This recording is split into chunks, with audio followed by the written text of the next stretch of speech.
নমস্কার। এখন আপনারা দেখছেন জ্যোতি রান্নাঘর। দেখুন আজ আমি এখানে সাজিয়ে নিয়েছি একটা প্লেটের মধ্যে কিছুটা ভেন্ডি। এখানে 200 গ্রাম মতন ভেন্ডি আছে, একদম কচি। আর আছে এখানে আলু, একটা মাঝারি সাইজের আলু আমি কেটে এরকম ঠিক মোটা মোটা করে কেটে নিয়েছি। আপনাদেরকে অনুরোধ করব ভিডিওটি ফুল ওয়াচ করতে, তাহলে কিন্তু অবশ্যই বুঝতে পারবেন কি বানাচ্ছি।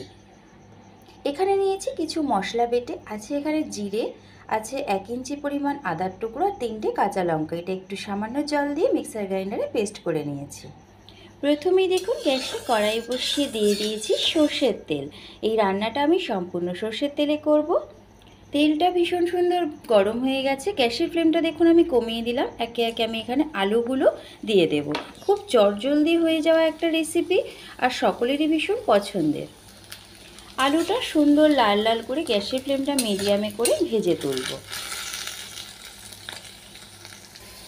আলুটা সুন্দর লাল লাল করে ভেজে নিয়েছি, এটা তুলে ফেলব। ওই একই তেলের মধ্যে দিয়ে দেব কেটে রাখা ভেন্ডিগুলো। একইভাবে আমি ভেন্ডিগুলো লাল লাল করে ভেজে নেব। ভেন্ডিটা দেখুন সুন্দর একটা কালার ধরেছে, একদম সুন্দর করে ভেজে নিয়েছি, তেল ঝরিয়ে তুলে ফেলব।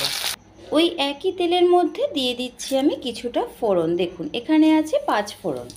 5 ফোড়ন থেকে মিষ্টি একটা সুগন্ধ বেরিয়েছে। যেই মশলাটা আমি মিক্সার গ্রাইন্ডারে বেটে রেখেছিলাম সেটা এতে দিয়ে দেব। ওই মশলাটার মধ্যে দিয়ে দিচ্ছি একটা টমেটো কুচি, এটা হাফ টমেটো নিয়েছি। দিয়ে দিচ্ছি ভর্তি করে 1 চামচ গুঁড়ো হলুদ।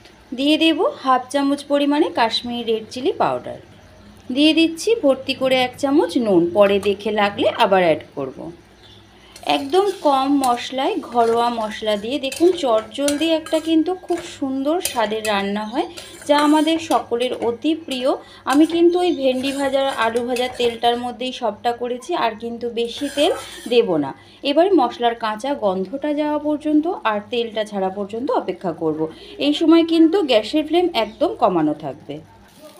মশলাটা দেখুন খুব সুন্দর কষানো হয়ে গেছে, একটা মিষ্টি সুগন্ধ বেরিয়েছে। দিয়ে দেব ভেজে রাখা আলু আর ভেন্ডিটা। আলু ভেন্ডি দেওয়ার পরে আমি ভালোভাবে মশলার সাথে এটা কষিয়ে নেব আরও 10 মিনিট পর্যন্ত। এই সময় কিন্তু আমি গ্যাসের ফ্লেম বারংবার বলছি একদম কমিয়ে রেখেছি। আপনারা সকলেই হয়তো বাড়িতে করে থাকেন, তবে নিরামিষ এই তরকারিটি একবার করে দেখবেন আমার মতন করে। আশা করি আপনাদের সকলেরই ভালো লাগবে।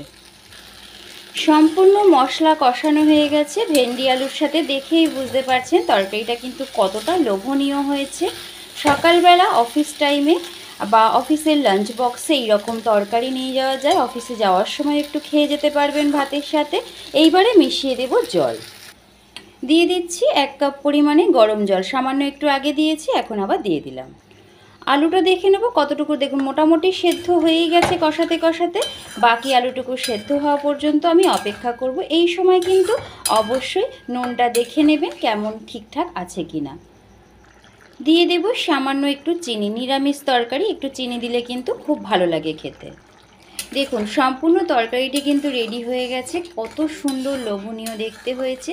এতক্ষণ ধরে জ্যোতির রান্নাঘরের সাথে জুড়ে থাকার জন্য আপনাদের সকলকে অসংখ্য ধন্যবাদ। সকলেই ভালো থাকবেন, সুস্থ থাকবেন। আমার রান্না ভালো লেগে থাকলে দয়া করে চ্যানেলটি সাবস্ক্রাইব করে পাশে থাকবেন। নতুন বন্ধুরা আমার কমিউনিটি বক্সে একটা লেটার দেবেন, আমি ইউটিউবের নিয়ম অনুযায়ী 24 ঘন্টা পর অবশ্যই ব্যাক করব।